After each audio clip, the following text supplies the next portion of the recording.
Hello and welcome to rice is YouTube channel. আমি দেবব্রত সাহা। আজকে এই এডিটোরিয়াল এক্সপ্লেনের ভিডিওতে ম্যাক্রো ইকোনমিক্সের একটা ইম্পর্টেন্ট টপিক কভার করতে যাচ্ছি, জিডিপি। জিডিপি থেকে ইউপিএসসি কিন্তু অনেকবার প্রশ্ন জিজ্ঞেস করেছে। তো প্রশ্নতে যাওয়ার আগে এই আর্টিকেলটা যে আপনাদেরকে পড়তে হতো সেটা আপনারা অলরেডি জেনে গেছিলেন। টাইটেল কি আর্টিকেলে? আর revision in GDP and its implication. তো এটা আপনারা অলরেডি জেনে গেছিলেন from what to read from today's Hindu newspaper. আর সেই related content English as well as Bangla দুটোতেই পেয়ে গেছিলেন ইন রাইস আইএস ওয়েবসাইটে। এখন আপনারা কন্টেন্টটা পড়েছেন, কন্টেন্টটা পড়ার পরে একটু বেটার ক্ল্যারিফিকেশনের জন্য এই সেশনটা রাখা। তো চলুন শুরু করা যাক।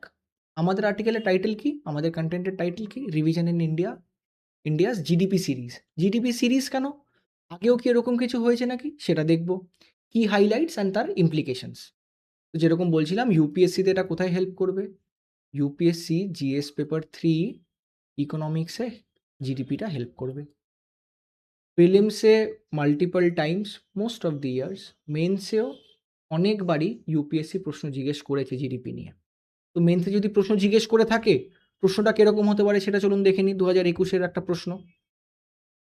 প্রথম প্রশ্নটা কি বলছে? Explain the difference between computing methodologies of India's gross domestic product.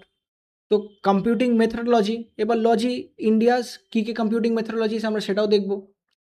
তারপরে বলছে before the year 2015 and after the year 2015। তো নিশ্চয়ই 2015 কোনো টার্নিং পয়েন্ট হয়েছিল, আমরা সেটাও এই কন্টেন্টে দেখব। প্রথম প্রশ্ন 10 মার্কসের, 150 ওয়ার্ডসের, 2 পাতায় লিখতে হবে। কন্টেন্টটা ওরকম করেই বানানো যাতে এরকম প্রশ্ন যদি আবার আকার করা 10 নম্বরের জন্য যাতে আপনারা লিখতে পারেন। And the same point of time যদি 15 নম্বরের জন্যও আসে তবে 3 পাতাও সেটাও যাতে জুডিশিয়াসলি আপনারা ফিল আপ করতে পারেন বা রাইট করতে পারেন। তো চলুন শুরু করা যাক কনটেক্সট দিয়ে। তো কনটেক্সট দিয়ে রিসেন্টলি আমরা দেখতে পাচ্ছি ভারতে জিডিপির বেস ইয়ার চেঞ্জ হয়েছে। কি রাখা হয়েছে? জিডিপির বেস ইয়ার এখন 2011-12 থেকে নিয়ে 2022-23 করা হয়েছে। এই 2011-12 কবে হয়েছিল? 2015-তে। এখন বুঝতে পারছেন এই 2015 কেন বলেছে? কেন কি 2015-তেও কিন্তু এরকম চেঞ্জেস এসেছিল। এর জন্যই আমরা সিরিজ দেখতে পাচ্ছি কথাটা। তো এইটা করেছে কে? এটা করেছে হলো ministry of statistics and programme implementation, short form MOSPI। তো এই রিভিশনটা কিন্তু পিরিয়ডিক, আর এটা ন্যাশনাল অ্যাকাউন্ট স্ট্যাটিস্টিক্স এটাতে রিফ্লেক্ট করে এই স্ট্রাকচারাল চেঞ্জেসগুলো ইকোনমিতে।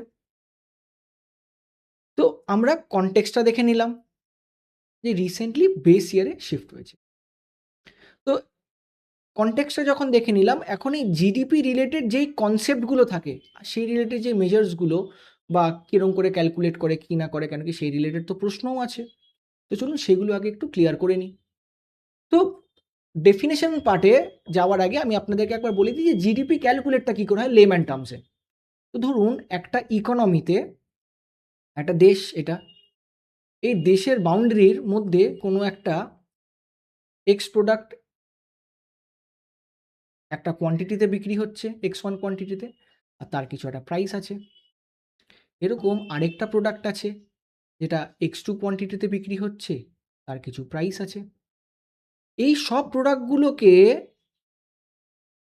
যখন এন অবধি নিয়ে যাই, সবগুলো প্রোডাক্ট অ্যান্ড সার্ভিসেসগুলোকে অ্যাড করার পরে যেটা বেরোয় সেটা আমাদের লেম্যান টার্মসে আমরা বলি সেটা আমাদের জিডিপি। তো আবার ডেফিনেশনাল অ্যাসপেক্টে দেখি কি? GDP is a monetary value. Monetary value কেন? কারণ কি যখনই প্রাইস চলে আসছে তবে মনিটারি ভ্যালু হবে। তো GDP is the total monetary value of all final goods and services. All final goods and services were produced within the country's boundary. Produced within the country's boundary.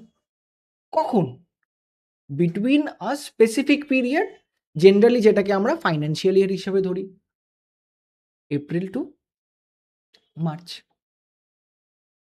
তো এই GDP যদি calculate করা যায়, তো এই GDP calculate করে আমাদের কি হেল্প হয়? তো আমরা যদি 4টে প্যারামিটারে দেখি যে জিডিপি ক্যালকুলেট করলে যে ইম্পর্টেন্স অফ জিডিপি কী কী আছে, তো প্রথম আমরা দেখতে পারবো এতে আমাদের ইকোনমির সাইজ আর তার অ্যাক্টিভিটির ব্যাপারে একটা আইডিয়া পাওয়া যায় যে আমাদের ইকোনমি কত বড়। কেন কি মনিটারি টার্মস থাকলে তবে সাইজটাও পেয়ে যাব। যখন সাইজ পাচ্ছি তখন অটোমেটিক্যালি এটাও বুঝতে পারবো যে আগের থেকে সাইজটা কি বড় হয়েছে নাকি ছোট হয়েছে আগের থেকে। তবে অটোমেটিক্যালি গ্রোথ বা স্লো ডাউনও ক্যালকুলেট হচ্ছে।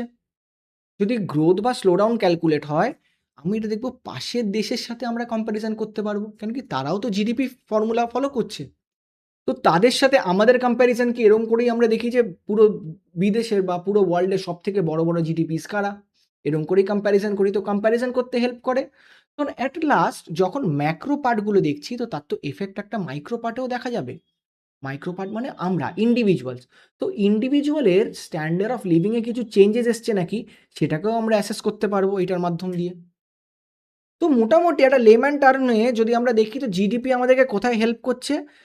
হেল্প করছে এখান থেকে আমরা এটা একটা একটা অ্যানালজি ড্র করতে পারি যে যদি increase in size of GDP keeping the other factor constant যে গিনি কোএফিসিয়েন্ট এগুলো সব এখন মাথা থেকে বের করে রাখলাম। তবে আমরা এটা ইন্ডিকেট করতে পারি যে এটা একটা ইকোনমিক এক্সপেনশন, ইকোনমি বড় হচ্ছে। আগে যদি আপনার জিডিপি ১০০ টাকা ছিল দেশের, সেই জিডিপিটা এই বছরে যদি ১১০ টাকা হয় তো এরকমই তো একটা প্রতীত হচ্ছে না যে এটা বেড়েছে। আর at the same point of time আপনার কোনো একটা দেশের যদি জিডিপি ১০০ ছিল আর পরে গিয়ে কমে সেটা ৯০ তে দাঁড়িয়েছে তার মানে সেটা ইন্ডিকেট কি করছে? Economic slow down. তো জিডিপির একটা ডেফিনিশনাল অ্যাসপেক্ট দেখে নিলাম। তো জিডিপি কি খালি এরকম করে কোয়ান্টিটি দিয়েই ক্যালকুলেট হয়ে যায়? না। তার জন্য দুটো আরও প্যারামিটারস আছে। একটা হলো মার্কেট প্রাইস আর একটা হলো ফ্যাক্টর কস্ট। কেন দরকার সেটাও দেখব। তার আগে আমরা ফ্যাক্টর কস্ট দেখে নিই। উদাহরণের মাধ্যম দিয়ে যদি বুঝি, ধরুন আপনি একটা প্রোডাক্ট বানিয়েছেন এক্স। এবার এই প্রোডাক্টটাকে আপনি যখন মার্কেটে বিক্রি করতে গেছেন, তো এই প্রোডাক্টের কস্ট ছিল ১০০ টাকা। কস্ট এর মধ্যে প্রফিটও ধরে ধরুন ১০০ টাকা। কিন্তু যখন আপনি মার্কেটে বিক্রি করতে গেলেন তখন সরকার আছে ওখানটায়। কেন্দ্র সরকার, রাজ্য সরকার, গভর্নমেন্ট। সে বলল যে আমি এর উপরে কিছু ট্যাক্স লাগাবো। যেরকম আমরা সবসময় জিএসটি দিয়ে থাকি। সে বলল এই ১০০ টাকার উপরে আমি ১০ টাকার 10% এর ট্যাক্স লাগাবো। তবে এখন এই প্রোডাক্টটার কস্ট কত হয়ে গেল? ১১০। সেম ধরুন একটা প্রোডাক্ট আপনি ১০০ টাকায় বানিয়েছেন, তার মধ্যে আপনার প্রফিটও ধরা আছে। কিন্তু যখন আপনি বানাচ্ছিলেন তখন সরকার যেরকম ট্যাক্স নিয়েছিল অনেক সময় সাবসিডিও দেয় আপনাদেরকে। যেরকম আমরা দেখেছি প্রোডাকশন লিঙ্ক ইনসেন্টিভ। তবে যদি ট্যাক্সেসটা প্লাস হয় তবে নিশ্চয়ই সাবসিডিটা মাইনাস হবে। তবে ধরুন সাবসিডি ৳৫ দিয়েছিল। তবে ১০০ টাকার প্রোডাক্টটা ৳৫ যদি মাইনাস করি তবে ৯৫। তো যদি ফর্মুলাতে দাঁড়ায় তবে একবার ভেবে দেখুন এই যে যেটা কস্ট ১০০ টাকা সেটা হলো আমাদের ফ্যাক্টর কস্ট। তো ফ্যাক্টর কস্ট কি? GDP at factor cost is measured by income earned by factor of production. যেটার মধ্যে কি থাকে? ল্যান্ড, লেবার, ক্যাপিটাল আর এন্টারপ্রেনিউরশিপ। যেরকম বলছিলাম যে এই ১০০ টাকাটার মধ্যে আপনার প্রোডাক্ট বানানোর খরচাটা প্লাস প্রফিটটাও তো ছিল। তো এইটা হয়ে গেল আপনার ফ্যাক্টর কস্ট। কিন্তু যখনই এটা আপনি মার্কেটে নিয়ে বিক্রি করতে চাইলেন তখন তার উপরে একটা লেগে যাচ্ছে হলো ইনডাইরেক্ট ট্যাক্সেস আর সাবসিডি। তো factor cost GDP at market price এর ফর্মুলা কি হতে পারে? GDP at factor cost plus indirect taxes minus subsidy. তো তার মানে আমরা এটুকু বুঝতে পারছি যে মার্কেটে বিক্রি করতে গেলে মার্কেট প্রাইস লাগে। এরকম কি কিছু একটা আইডিয়া? না। এই দুটো একটা আলাদা, আলাদা প্যারামিটার। দুজনেরই আলাদা, আলাদা গুরুত্ব আছে, দুজনেরই আলাদা, আলাদা ডিসঅ্যাডভান্টেজ আছে। কিন্তু আমরা এখন কি ফলো করি? আমরা এখন স্পেশালি মার্কেট প্রাইসটাকে ফলো করি। কেন? কেন কি এতে আমাদের একটা বেটার আইডিয়া হয় মার্কেটের ব্যাপারে, হোলিস্টিক একটা আইডিয়া হয়। আর তার সাথে at the same point of time এটাই একটা গ্লোবাল প্যারামিটার। তার জন্য আমরা এটাকে ফলো আপ করি। তো তাই বলে কি ফ্যাক্টর কস্টের কোনো বেনিফিটস নেই? আছে। ফ্যাক্টর কস্টেরও বেনিফিটস আছে মার্কেট কস্ট থেকে, মার্কেট প্রাইস থেকে। ফ্যাক্টর কস্টের এই বেনিফিট আছে যে গভর্নমেন্ট যেই সার্ভিসেসগুলো আমাদেরকে দেয়, যেরকম ডিফেন্স সার্ভিসেস এক্সপেন্ডিচারগুলো যে করে, ইনফ্রাস্ট্রাকচার, পাবলিক এডুকেশন, এইগুলো কিন্তু মার্কেট ভ্যালু তাদের কিছু ওরকম বলে হয় না। সেগুলো কিন্তু ফ্যাক্টর কস্টই হয়। তো সেইগুলোকে যদি একটা বেটার ক্লারিফিকেশন পেতে হয় তখন আমরা কিন্তু ফ্যাক্টর কস্ট দিয়েই ক্যালকুলেট করি। আর at the same point of time factor cost আমরা দেখতে পাচ্ছি এটা কিন্তু বেশি গ্রাউন্ড রিয়ালিটিকে বোঝাচ্ছে। যেখানটা অ্যাকচুয়াল প্রোডিউসার্সরা কিরকম কি করছে সেটার একটা আইডিয়া পাওয়া যাচ্ছে। whereas মার্কেট প্রাইস এখানটা তো মিডলম্যানরাও ইনক্লুডেড। তো আমরা দেখতে পারি যে কিছু কিছু ক্ষেত্রে ফ্যাক্টর কস্ট বেশি হেল্পফুল, আবার কিছু কিছু ক্ষেত্রে মার্কেট প্রাইস কিছু বেশি হেল্পফুল। কিন্তু in this circumstances in current scenario আমরা মার্কেট প্রাইসটাকেই বেশি, মার্কেট প্রাইসেই ক্যালকুলেশনটা করি। তো এই মার্কেট প্রাইসে যখন ক্যালকুলেশন করি আরেকটা পার্ট চলে আসে, সেটা হলো জিভিএ। আমরা পরের দিকেও দেখব, সেটা হলো গ্রস ভ্যালু অ্যাডেড। আমরা জানি আমাদের 3টে সেক্টর আছে, প্রাইমারি, সেকেন্ডারি, টারশিয়ারি। এই 3টে সেক্টরের যখন আমরা মার্কেট প্রাইস যখন বের করতে চাই জিডিপি, তখন আমরা কি ফর্মুলাটা ফলো করি, যে জিভিএ অ্যাড বেস প্রাইস বা ফ্যাক্টর কস্ট। সেটা ইউজ করা হচ্ছে, যেরকম আমি আপনাকে একটা ফর্মুলা দেখাচ্ছিলাম, এফসি থেকে এমপি ডিরাইভ করা হচ্ছে। এই মুহূর্তে ন্যাশনাল অ্যাকাউন্টসে জিভিএ বেস প্রাইস বা আমরা যদি বলি ফ্যাক্টর কস্ট, সেখান থেকে এই জিডিপি মার্কেট প্রাইসটাকে এই মুহূর্তে ডিরাইভ করা হচ্ছে। এই জিভিএ এটাকে আমরা আরও পরে হলিস্টিক্যালি ঠিক করে দেখব, যেখানটা গ্রস ভ্যালু অ্যাডেডটা, তার ফর্মুলা, এগুলো সব আমরা লুক আপ অন করবো। তো নেক্সট প্যারামিটার হলো আরেকটা জিডিপির হলো, একটা দেখলাম মার্কেট প্রাইস ফিক্সড কস্ট, আরেকটা হলো নমিনাল জিডিপি, রিয়েল জিডিপি। তো নমিনাল জিডিপি, রিয়েল জিডিপি কি? সবার প্রথমে যদি নমিনাল জিডিপি বলি, তো নমিনাল জিডিপি হলো, ধরুন আমি যে এখানটা ক্যালকুলেট করছিলাম আপনার এক্স, এগুলো তো কোনো এক বছরের ক্যালকুলেট করছিলাম। যদি এই বছরে ক্যালকুলেট করতে গিয়ে এই বছরেরই প্রাইজেসগুলোকে আমি নিই, সেখান থেকে যেটা টোটাল অ্যামাউন্ট আসবে সেটা হবে নমিনাল জিডিপি। আর যদি আমি এই বছরের ক্যালকুলেশন করতে গিয়ে প্রাইসটা বেস ইয়ারের নিই, তবে গিয়ে যেরকম বেস ইয়ার চেঞ্জ হয়েছে আমরা দেখতে পাচ্ছি 2022-23-এ। তো 22-23-এ যখন চেঞ্জ হয়েছে, তখন 22-23-এর প্রাইসগুলো যখন নেওয়া হবে 2026-এর ক্যালকুলেশনের জন্য, সেটাকে আমরা বলবো রিয়েল জিডিপি। তো এটার দুজনেরই পজিটিভ নেগেটিভস আছে। তো সবার আগে আমি যদি দেখি যে রিয়েল জিডিপির পজিটিভটা কি, রিয়েল জিডিপির পজিটিভ হলো এইটা, যে এইটা কিন্তু অ্যাকচুয়ালিতে ইনফ্লেশন, আমরা জানি যে দিনকে দিন মূল্যবৃদ্ধি হচ্ছে পয়সার, আর পয়সার ভ্যালু কমছে। তো সেখানটায় দাঁড়িয়ে আজকে 1 কেজি চিনি যার যত দাম, কালকে তো 1 কেজি চিনির দাম তার আরও বেশি হবে। লেটস পাসে আজকে 1 কেজি চিনির দাম 100 টাকা। আজকে থেকে 1 বছর পরে 1 কেজি চিনির দাম তো 110 টাকা। তো আজকের জিডিপি যদি খালি চিনিই থাকে এই ইকোনমিতে, তবে 100 টাকা, কালকের জিডিপি 110 টাকা। তো এইটা কি অ্যাকচুয়াল গ্রোথ দেখাচ্ছে না? এটা তো প্রাইসে চেঞ্জ হচ্ছে। তো নমিনাল এরকম জিডিপি যদি ক্যালকুলেট করি আমাদেরকে দেখাবে গ্রোথ, কিন্তু যখনই আমরা এটাকে রিয়েল জিডিপিতে আমরা ক্যালকুলেট করব, তখন দেখাবে এই রকমের যে ইম্প্যাক্টগুলো হচ্ছে প্রাইস ফ্ল্যাকচুয়েশন দিয়ে, সেইগুলোকে আমরা কোথাও না কোথাও নাল অ্যান্ড ভয়েড করে দেবো। তখন আবার 1 কেজি চিনি 100 টাকা দিয়ে ক্যালকুলেট করবো আমরা, কেন কি বেস ইয়ার। আর এইতে মোর অ্যাকুরেট আর measure growth over the period পাই। কিন্তু at the same point of, যেরকম আমি আপনাকে বলছিলাম যে নমিনাল জিডিপিরও তো কিছু পজিটিভস আছে। কি? এটা actual monetary value of goods and services produce সেটা দেখায় এই বছরের। আর তার সাথে এটা অ্যাকচুয়াল যে ইনফ্লেশন কতটা চেঞ্জেস নিয়ে এসছে সেটাও আমাদেরকে দেখায়। তো এখান থেকে আমরা আরেকটা করোলারি ড্র করতে পারি বা ইনফারেন্স ড্র করতে পারি, যে রিয়েল জিডিপি কিন্তু একটা বেশি better indicator in economic performance. কেন কি? যখন আমরা প্রিভিয়াস ইয়ারের সাথে কিছু কম্পেয়ার করছি, যেটা একটা ওভার দি বেস পিরিয়ড, যেটাকে স্টেবল পিরিয়ড মানা হচ্ছে, তখন অটোমেটিক্যালি সেই যে ইন্ডিকেটরটা দেবে সেটা অনেক সময় ইনফ্লেশন ফ্রি থাকবে, আর রিয়েল আইডিয়াটা পিকচার করবে। ফোর্থ, যেরকম আগেই বলছিলাম এই যে জিভিএ অ্যাট বেস প্রাইস, তো এই জিভিএ আসলে কি সেটা আমরা এখন দেখব।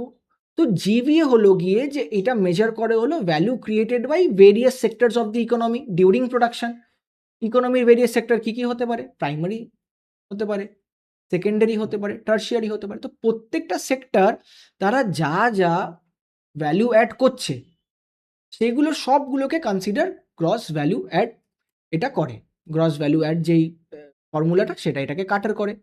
এর সাথে আমরা জিডিপির ফর্মুলাটাও আগে দেখেছি। কিন্তু আমরা যদি এখানটা একটা ইম্পর্টেন্ট জিনিস দেখি, যে এই যে জিভিএটা, এটা কোথাও না কোথাও দেখুন জিডিপি এফসিরই একটা, এফসি থেকে এটা এমপিরই কোনো একটা আইডিয়া লাগছে না? কেন কি এখান থেকে সরিয়ে যদি জিডিপি এফসি করে দিই, তবে এই পার্টটা তো সেমই থাকছে। তবে আমরা এটা বলতে পারি GDP FC is equal to জিভিএ base price or factor cost. তবে এখান থেকে একটা রিলেশনশিপ কি ড্র করতে পারি আমরা, যে জিভিএ আমাদেরকে সেক্টর ওয়াইজ পারফরমেন্স দেয়, আইডিয়া দেয় তার। আর whereas জিডিপি একটা আমাদেরকে হোলিস্টিক আইডিয়া দেয় পুরো ইকোনমির মেজারমেন্টের উপরে। তো আমরা 4 টে পয়েন্ট দেখলাম জিডিপির কি? একটা প্রথমে তার ডেফিনিশনাল অ্যাসপেক্ট দেখলাম, তারপরে তার মার্কেট কস্ট আর মার্কেট প্রাইস আর ফ্যাক্টর কস্ট দেখলাম, তারপরে নমিনাল আর রিয়েল জিডিপি দেখলাম, আর তার সাথে জিভিএটাও দেখলাম। এরপরে চলুন আমরা ক্যালকুলেশন যাওয়ার আগে আমরা একবার বেসটা একবার লাস্ট দেখে নিই যে বেস ইয়ারটা কি? এই যে বেস ইয়ার যে ক্যালকুলেশন হয়েছে, একটা আমি এক্সাম্পল দিয়ে হোলিস্টিক আইডিয়া বুঝিয়েছি। কিন্তু বেস ইয়ারটা ডেফিনিশনাল অ্যাসপেক্টে কি হতে পারে? Base year refers to year whose price are used to calculate the real GDP. এখন এই প্রাইসটা কেনই নেওয়া হয় এই ইয়ারটাকে? তো এই ইয়ারটা ওই টাইম পিরিয়ডে কম্প্যারেটিভলি বলা হয় যে স্টেবল ইয়ার। তার জন্য যেই বছরে কোনো এক্সট্রিম ক্যালামিটিস হয়নি, ফামাইন হয়নি, ড্রট হয়নি বা কোনো উইন্ডফুল গেইনস হয়নি, এরকম একটা ইয়ার পিক করা হয়। যেরকম এই বছর 2023, 22-23 নেওয়া হয়েছে, কেন কি এটা পোস্ট প্যান্ডেমিক পিরিয়ডে একটা অ্যাকচুয়াল আইডিয়া দিচ্ছে আমাদেরকে। তো এরকম একটা ইয়ার ফিক্স করা হয়, আর তার সাথে আগামী যতগুলো বছর আসছে সেগুলোকে ক্যালকুলেট করা হয়। কেন ক্যালকুলেট করা হয়? যাতে চেঞ্জ ইন প্রোডাকশন প্যাটার্নগুলো বুঝতে পারি, টেকনোলজিক্যাল অ্যাডভান্সমেন্টগুলোকে বুঝতে পারা যায়, আর শিফট ইন বিহেভিয়ারের কনজাম্পশন বিহেভিয়ার্সগুলোকেও আমরা বেটার ক্যাপচার করতে পারি এই আপডেটেড মেথোডোলজিস দিয়ে আর রিভাইজ স্ট্যাটিস্টিক্যাল টেকনিক্স দিয়ে। যখন আমরা এবার দেখে নিলাম যে জিডিপির ডেফিনেশনাল অ্যাসপেক্ট ক্যালকুলেশনটা অন আ লেম্যান বেসিস, তারপরে ফ্যাক্টর কস্ট আর মার্কেট প্রাইস, তারপরে নমিনাল আর real GDP at the same point of time, তার সাথে গ্রস ভ্যালু অ্যাডেড আর বেস ইয়ারের এফেক্টটা। তো এরপরে চলুন আমরা ডাইরেক্টলি ডাইভ ইন করি যে প্রথমে তো আমি আপনাদেরকে লেম্যানলি বুঝিয়েছিলাম যে কি করে ক্যালকুলেট হয়। এবার চলুন আমরা ডিপ ডাইভ ইন করি যে অ্যাকচুয়ালিতে মেথোডোলজিস ক্যালকুলেটটা কি করে হয়। তো মেথোডোলজিসে আমরা অ্যাপ্রোচের মধ্যে দুটো অ্যাপ্রোচ পড়ব, আর দুটো অ্যাপ্রোচের মধ্যে 3টে মেথোডোলজিস পড়ব। তো প্রথম যেই অ্যাপ্রোচটা যাওয়ার আগে আমরা বলি যে আমরা যে কম্পাইল করি সেটা কিন্তু ইন্টারন্যাশনাল নর্ম অনুযায়ী। কীরকম? কী norm? United Nation system of national accounts, SNA 2008, সেটাকে আমরা ফলো করি। আর at the same point of time আমরা 2025-এর স্ট্যান্ডার্ডেও কিন্তু ফিউচার রিভিশনস করছি। তার মধ্যে থেকে একটা স্টেপ ছিল এমপিতে ক্যালকুলেট করা। অ্যাডিশনালি আমরা আইএমএফ এর স্পেশাল ডেটা ডিসেমিনেশন স্ট্যান্ডার্ডসটাকেও ফলো করি, যেটা India globally accepted norm, statistical transparency, consistency and data quality. যেরকম বলছিলাম, ইন্টারন্যাশনাল নর্মসগুলোকে, বেস্ট প্র্যাকটিসেসগুলোকে কিন্তু আমরা ফলো করি। তো প্রথম যেই অ্যাপ্রোচটা, যেটা আমরা বলি অ্যানুয়াল অ্যাপ্রোচ, সেখানটায় আমরা 3টে ওয়েতে ক্যালকুলেট করি। প্রথমটা ক্যালকুলেশন কি করে হয়? সেটা হলো প্রোডাকশন অ্যাপ্রোচ বা আউটপুট মেথড দিয়ে। সেকেন্ড আমরা এক্সপেন্ডিচার মেথড দেখব বা এক্সপেন্ডিচার অ্যাপ্রোচ দেখব, যেখানে টোটাল এক্সপেন্ডিচার নিয়ে ডিল হবে। অ্যান্ড অ্যাট লাস্ট আমরা ইনকাম অ্যাপ্রোচ দেখব, যেখানটায় ইনকাম রিলেটেড নিয়ে আমরা জিডিপি ক্যালকুলেট করব। তো প্রথম যদি আমি প্রোডাকশন অ্যাপ্রোচ, যেটাকে আমরা বলি আউটপুট মেথড, সেটাকে যদি ফলো করি, সেখানটায় মেজার কি করে? সেটা value added across different sectors, এটাকে সে ক্যালকুলেট করে। কি সেক্টর? যেরকম আগেই বলছিলাম, প্রাইমারি, সেকেন্ডারি, টার্সিয়ারি। তো প্রত্যেকটা সেক্টরের যেই আউটপুটটা হচ্ছে, এই আউটপুটটাকে সে ক্যালকুলেট করে। আচ্ছা, এই আউটপুটটা কিন্তু মাথায় রাখবেন ইন্টারমিডিয়েট গুডসগুলোকে মাইনাস করেই। তার মানে ধরুন আপনি একটা হুইট গাছ উঠিয়েছেন, এটা দিয়ে ব্রেড বানাচ্ছেন। তো এই হুইটের প্রাইস ছিল 100 টাকা, আর ব্রেডটা বানানোর ফাইনাল প্রাইস হলো 200 টাকা। তো আপনার প্রফিট, আপনি যদি ব্রেড বানান, আপনার প্রফিট কি 200 টাকা? না, এই 200 টাকার থেকে 100 টাকা তো মাইনাস করতে হবে, যেটা হলো ইন্টারমিডিয়েট গুডস। তো মাইনাস করে আপনার অ্যাকচুয়ালি প্রফিটটা বা আপনার cost of production plus profit, সেটা 100 টাকায় দাঁড়াবে। ঠিক সেরকমই যখন এরকম আমরা সেক্টরসের ক্যালকুলেট করবো আর সেই সেক্টরসগুলোকে পরে জিডিপিতে এস্টিমেট করবো, তো সেখানটা আমরা এরকম দেখবো যে কিছু সেক্টরসের কিছু প্রোডাক্টসগুলো এখানটা ইন্টারমিডিয়েট হয়ে যাচ্ছে, আবার এদের কিছু প্রোডাক্টসগুলো এখানটা ইন্টারমিডিয়েট হচ্ছে। তো সেখানে যাতে ক্যাসকেডিং এফেক্ট না হয়, সেটা আমরা মাথায় রাখবো। মাথায় রাখার সময় এটাও মাথায় রাখবো যে একমাত্র প্রোডাকশন অ্যাপ্রোচ আর এক্সপেন্ডিচার অ্যাপ্রোচ, এই দুটোই কিন্তু আমাদের এনএসওরা ফলো করে ফর বেটার ক্ল্যারিটি।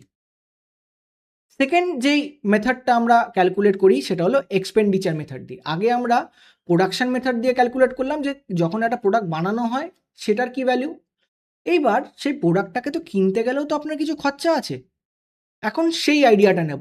তো এখানটায় আমরা কি কম্পোনেন্ট কনস্টিটিউট করি? কনস্টিটিউট করার আগে যদি ডেফিনেশনটা দেখি, এটা বলছে যে summing total expenditure on final goods and services. তার মানে আগের বার আমরা প্রোডাকশনের উপরে দেখছিলাম, ভ্যালু অ্যাডেড প্রোডাকশন, আর এখন সেটাকে কিনতে গিয়ে খরচা কতটা হচ্ছে সেটাকে দেখব। সেটাকে দেখার আমাদের কাছে চারটে প্যারামিটার্স আছে, চারটে প্যারামিটার্সে সেটাকে দেখব। প্রথমে আমরা প্রাইভেট ফাইনাল কনজামশন এক্সপেন্ডিচার দেখব, যে প্রাইভেট পার্টিসরা তারা কি কনজামশন কি এক্সপেন্ডিচার করছে কনজামশনের জন্য।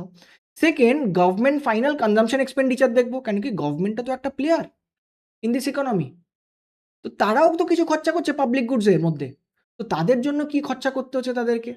At the same point of time এগুলো করতে গিয়ে তো কিছু কনজামশন না, কিছু তো আমাদের ক্যাপিটাল ফর্মেশনও হচ্ছে। এরকম তো না যে একটা ইকোনমিতে সবই ব্রেড আছে, তার মধ্যে কিছু তো ব্রেড মেকিং মেশিনও আছে। তো এই মেশিনগুলো গ্রস ক্যাপিটাল ফর্মেশনের মধ্যে আসবে। And at last net export ধরবো। এটার মধ্যে একটা বেসিক অ্যাজাম্পশন এটাই হয় যে আমাদের এক্সপোর্ট সবসময় ইম্পোর্ট থেকে বেশি। তো দাস যে ফর্মুলাটা বেরিয়ে আসে, ফর্মুলাটা কি? কনজামশন, যেটাকে আমরা কনজিউম করে নিই, government spending G C, investment যেটাকে আমরা বলছিলাম গ্রস ক্যাপিটাল ফর্মেশন আই, আর অ্যাট এন্ড নেট এক্সপোর্ট এনই।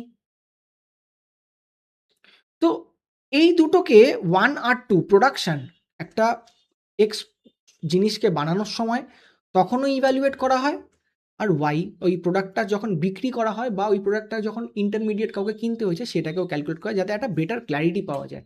কেন কি আমরা জানি আমাদের ইকোনমির একটা ড্রব্যাক হলো যে এখানটায় অনেকটা ইনফর্মাল পার্টস আছে, তো সেইগুলোকে একটা বেটার আইডিয়া পাওয়ার জন্য আমাদেরকে দুটো ফর্মুলাই ইমপ্লিমেন্ট করতে হয়।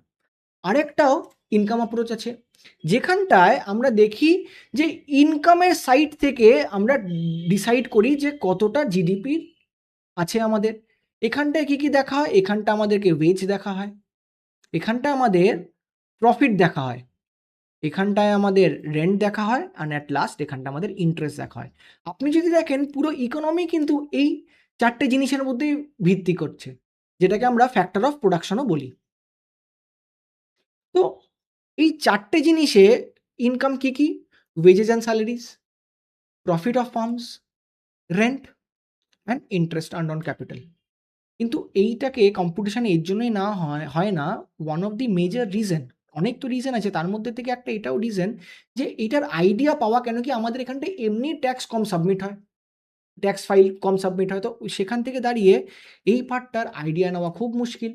At the same point of time এরকম অনেক ফার্মস আছে যারা এখনও আনরেজিস্টার্ড এমএসএমইর আন্ডারে, তারা নিজের প্রফিটটাকে ঠিক করে দেখায় না। তারপরে আমরা দেখেছি রেন্ট নিয়ে অনেকটা প্রবলেম, ডিজিটাইজেশন নেই আমাদের ল্যান্ড রেকর্ডসের, অ্যাসেট রেকর্ডসের।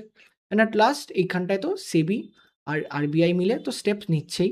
তো এর জন্যই এই অ্যাপ্রোচটাকে আমরা ওয়ান অফ দি এর অনেক মাল্টিপল রিজন, তার মধ্যে ওয়ান অফ দি রিজন যে এই অ্যাপ্রোচটাকে আমরা কেন ফলো করি না। যেরকম প্রথমে বলছিলাম দুটো অ্যাপ্রোচ আমরা ফলো করি, approach in the sense of estimate follow করি, একটা অ্যানুয়ালি আর একটা কোয়ার্টারলি জিডিপি এস্টিমেট। এইটা আমরা একটা একটা ফর্মুলা যেটা বেঞ্চমার্ক ইন্ডিকেটর, সেটা হলো ডেন্টন ফর্মুলা মেথড দিয়ে, প্রপোর্শনাল মেথড দিয়ে আমরা ফলো করি। এটার মধ্যে কি থাকে? অ্যানুয়াল জিডিপি এস্টিমেটস থাকে, যেটা বেঞ্চমার্ক হিসাবে রেফারেন্স হিসাবে নেয়। এর মধ্যে হাই ফ্রিকোয়েন্সি ইন্ডিকেটার্স থাকে। কেন? কেন কি আমরা এখানটায় মান্থলি আর কোয়ার্টারলি ইকোনমিক ডেটাগুলোকে ক্যালকুলেট করছি, আর এখানটায় অ্যানুয়ালি, যেরকম আগের ক্ষেত্রে দেখছি আমরা অ্যানুয়ালির জন্য ওয়েট করছি না। At the same point of time এই ইন্ডিকেটার্সগুলো can be applied in benchmark estimates to derive quarterly GDP figures. তো আমরা খুব শর্ট টার্মে কিন্তু আমরা এর আইডিয়াগুলো কোয়ার্টারলি বা মান্থলি আইডিয়াতে পেয়ে যাবো এই ফর্মুলার মাধ্যম দিয়ে। এটাকেও আমরা কিন্তু ফলো করি। তো যেরকম আগেই বলছিলাম, আগেও আমরা দেখেছিলাম যে কেন কি আমরা ইন্টারন্যাশনাল নর্মসগুলোকে ফলো করি। তো তার জন্য UN system of national accounts, যেটা 2008, সেটাকেও ফলো করি, আর আইএমএফ এর কোয়ার্টারলি ন্যাশনাল অ্যাকাউন্টস ম্যানুয়াল 2017, যেটা এখানটা আমরা আস্তে আস্তে 25-এ শিফট করছি, সেটাও ফলো করি। তো এবার আর্টিকেলে এবার আমাদের কনসেপ্ট ক্লিয়ার হয়ে গেল, মেথডস, জিডিপি কী হয়, তার রিলেটেড টার্মিনোলজিসগুলো পুরো ক্লিয়ার। এবার চলুন আর্টিকেলে যেটা মেন ছিল, highlight and it's impact, revision and it's impact. তো এই হাইলাইট অ্যান্ড ইটস ইম্প্যাক্টটাকে আমরা এখন আস্তে আস্তে দেখে নিই। তো এই হাইলাইটটার মধ্যে প্রথমে আমরা যেটা দেখবো যে রিভাইজড বেস ইয়ার চেঞ্জ হয়েছে 2022-23, তার জন্য কি একটা আইডিয়া। সেকেন্ড আমরা একটা আইডিয়া দেখবো যেটা single deflation to double deflation একটা শিফট হয়েছে, সেটা কি। সেটাকেও প্রপারলি দেখবো। At the same point of time আমরা সাপ্লাই অ্যান্ড ইউজ টেবিল একটা অ্যাডপশন করেছি, সেটাকে দেখবো। At the same point of time এস্টিমেটেও আমাদের কিছু এনহ্যান্সমেন্ট এসছে, আর তার সাথে আমরা যে অ্যাকাউন্টিং চেঞ্জ করেছি গভর্নমেন্ট সেক্টরসে সেগুলোকেও আমরা ফলো আপ করবো। তো সবার আগে যে রিভাইজ বেসটা চেঞ্জ হয়েছে, কেন চেঞ্জ করা হয়েছিল? কেন কি পোস্ট কোভিড একটা আইডিয়া, কেন কি আগের যে 11-12 তখন তো কোভিড ছিল না। তো পোস্ট প্যান্ডেমিক একটা বেটার আইডিয়া পাওয়ার জন্য আমরা এই দিনটা ঠিক করেছিলাম, এই ডেটটা ঠিক করেছিলাম। সেকেন্ড, আমরা যদি দেখি এতে আরেকটা জিনিস কি দেখতে পাচ্ছি, যে এতে হাই ফ্রিকোয়েন্সি ডেটা আসছে। যেরকম উদাহরণ কি, হাই ফ্রিকোয়েন্সি ডেটা যেরকম জিএসটি কালেকশনের মধ্যে আসছে, ই বাহান ভেহিকুলার রেজিস্ট্রেশন আসছে পোর্টালের মধ্যে, পাবলিক ফাইন্যান্স ম্যানেজমেন্ট সিস্টেম আছে, তাতে বেটার একটা ক্ল্যারিটি পাওয়া যাচ্ছে জিডিপির। আমরা শিফট দেখতে পাচ্ছি আরেকটা, যে single deflation to double deflation. এটা কি? আগে ইউজুয়ালি আমরা সিঙ্গেল ডিফ্লেশন ফলো করতাম, যেখানটায় যখন প্রাইমারিলি এগ্রিকালচার আর ম্যানুফ্যাকচারিং সেক্টরে যখন প্রাইস ইনপুটের, যখন কোনো একটা প্রোডাক্ট কিনছি তার তো কিছু ইনফ্লেশন আছে তার সাথে সেই প্রোডাক্টের, আর যখন সেই প্রোডাক্টটাকে আমরা বিক্রি করছি তার সাথেও কিছু ইনফ্লেশন অ্যাটাচ আছে। তো আগে সিঙ্গেল ডিফ্লেশনে একমাত্র আমরা আউটপুট, যখন প্রোডাক্টটাকে বিক্রি করছি সেই ইনফ্লেশনটাকেই আমরা কাটার করতাম, কিন্তু এখন এই ডাবল ডিফ্লেশনে আমরা ইনপুট কস্টকেও at the same point of time output কস্টকে দুটোকেই কাটার করব। সেকেন্ড পয়েন্ট, আরেকটা পয়েন্ট যেরকম অ্যাডাপশন অফ, যেরকম বলছিলাম সাপ্লাই অ্যান্ড ইউজ টেবিলস, যেখানটায় আমরা ন্যাশনাল অ্যাকাউন্টিং সিস্টেম নিয়ে এসেছি ইনফরমেশন ইন্টারন্যাশনাল প্র্যাকটিসেস আন্ডারে। At the same point of time যাতে ইনকনসিস্টেন্সি কমে, আমরা product base and expenditure base GDP estimate করছি, যেরকম আগেও দেখিয়েছিলাম আপনাকে। আমরা এস্টিমেটেড অ্যাপ্রোচও করছি, আবার এইদিকে প্রোডাকশন অ্যাপ্রোচও করছি। এতে কি হচ্ছে, এতে একটা সুবিধা হচ্ছে আমাদের, যে এতে এস্টিমেটটা যে প্রাইভেট ফাইনাল কনজাম্পশন এক্সপেন্ডিচার সেটা ডাবল ভেরিফাইড হয়ে যাচ্ছে, কারণ কি আমরা এক্সপেন্ডিচারের মাধ্যম দিয়েও করছি, আমরা যখন প্রোডাকশনের মাধ্যম দিয়েও করছি, তবে ক্যাশ ফ্লো বা কমোডিটি ফ্লো সেটাকে আমরা প্রপারলি ট্র্যাক করতে পারছি। আর যখন ট্র্যাক করতে পারছি, এতে গভর্নমেন্ট অ্যাকাউন্টিং আর এর অ্যাডজাস্টমেন্টেও সুবিধা হচ্ছে, তার এফেক্ট আমরা ন্যাশনাল পেনশন সিস্টেমেও দেখতে পাচ্ছি, আর at the same point of time old pension সিস্টেমেও দেখতে পাচ্ছি, যেখানটায় গভর্নমেন্ট তার কিছু চেঞ্জেসগুলো নিয়ে আসতে পারছে, বেটার ম্যানেজমেন্ট করতে পারছে।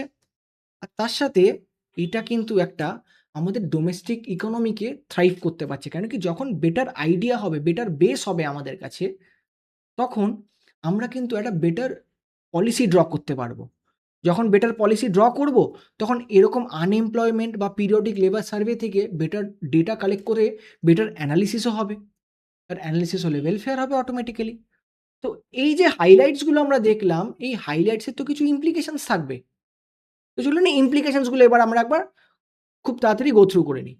তো যখন এরকম বেস ইয়ার চেঞ্জ হয়, আমরা সবসময়ই দেখি যে নমিনাল জিডিপিতে একটা রিডাকশন দেখা যায়, যেই রিডাকশনটা আমরা 2 to 3% দেখতে পারবো। কেন কি যখনই জিডিপি বেস ইয়ার চেঞ্জ হচ্ছে, তার ক্যালকুলেশন চেঞ্জ হচ্ছে, তখন অটোমেটিক্যালি যে নমিনাল জিডিপি সেখানটাও আমরা চেঞ্জ দেখতে পারবো।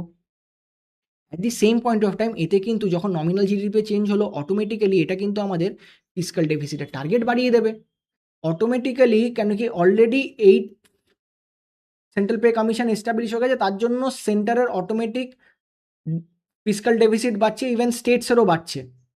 তার উপরে যদি এরকম একটা বেস ইয়ার চেঞ্জ হচ্ছে, তখন তার সাথে এটা বলা যাচ্ছে যে এটা অ্যারাউন্ড 4.5% ডেফিসিট করে দেবে, যেটা কি প্রজেক্টেড যেটা নমিনাল গ্রোথ আমাদের ছিল তার 10% হাইয়ার হয়ে যাচ্ছে তার থেকে। থার্ড, আমরা আরেকটা দেখতে পাচ্ছি, যখন এরকম ফিসকাল ডেফিসিট বাড়বে, তার একটা ইমপ্লিকেশন কিন্তু আমরা ডেট টু জিডিপি রেশিওতেও দেখতে পারবো।